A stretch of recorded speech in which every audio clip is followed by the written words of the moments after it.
बिहार को वैदिक काल में किस नाम से पुकारा जाता था? देखिए बिहार जो है, इस बिहार को हम लोग वैदिक काल में प्राच्य के नाम से जानते हैं।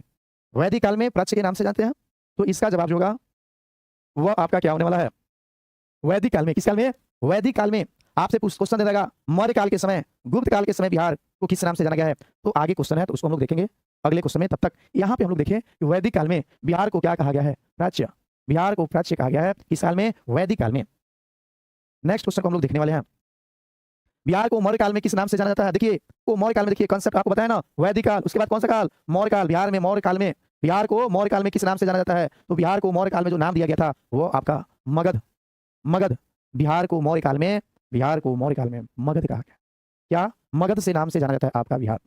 चलिए नेक्स्ट क्वेश्चन पे अब हम लोग देंगे गुप्त काल में।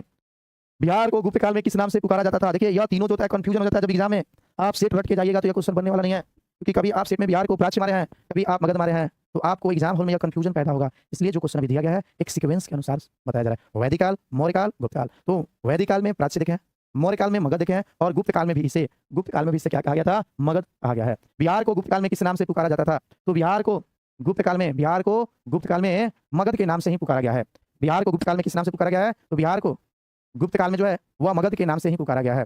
वैदिक काल में प्राच्य के नाम से पुकारा गया है, के नाम से पुकारा गया है, और गुप्त काल में जो है यह आपको मगध के नाम से पुकारा गया है।